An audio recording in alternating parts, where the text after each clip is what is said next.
Le Ganga, l'élu du divin dans la science spirituelle africaine. Dans la tradition spirituelle africaine, qu'on appelle à tort animisme, alors qu'elle est une science sacrée et une philosophie de l'âme, le Ganga est un médiateur spirituel, un canal du divin, un gardien des mystères ancestraux. Il ne s'autoproclame pas. Il naît Ganga, élu dès le ventre maternel par les forces invisibles. On ne devient pas Ganga, on est Ganga. Qui est le Ganga? Le Ganga est un homme ou une femme marqué dès la naissance. Son chemin est signalé par des visions, des maladies initiatiques, des rêves prophétiques, un rejet du monde ordinaire. À un moment donné, il est mis à l'écart du monde pour recevoir les enseignements sacrés, non dans des livres, mais dans les forêts, les rêves, les souffles et les silences. Le Ganga n'agit jamais par ambition personnelle. Il parle quand l'esprit le pousse à parler. Il guérit quand les ancêtres lui montrent comment. Il n'est pas dans la démonstration, mais dans la transmission. Le Ganga tire son pouvoir d'une source divine, spirituelle et ancestrale. Il est choisi par les esprits, éprouvé par la vie, confirmé par les signes et reconnu par le peuple.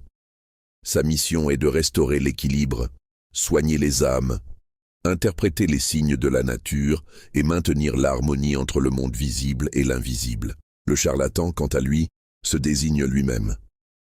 Il ne possède aucun pouvoir réel, mais imite les gestes sacrés pour manipuler les naïfs. Son seul objectif est le profit personnel. Il vit de mensonges et de peur. Le marabout est un pratiqueur religieux, souvent lié à l'islam mystique. Il est formé par des maîtres coraniques et travaille avec des textes religieux et des prières apprises. Mais il n'est pas nécessairement connecté aux forces ancestrales et sa pratique oscille entre le religieux et le mystique, sans lien direct avec les traditions africaines profondes. Le Ganga, messager des ancêtres. Dans l'Afrique profonde, lorsque surgissent des crises, maladies, stérilité, sécheresse, conflits, le peuple se tourne vers le Ganga.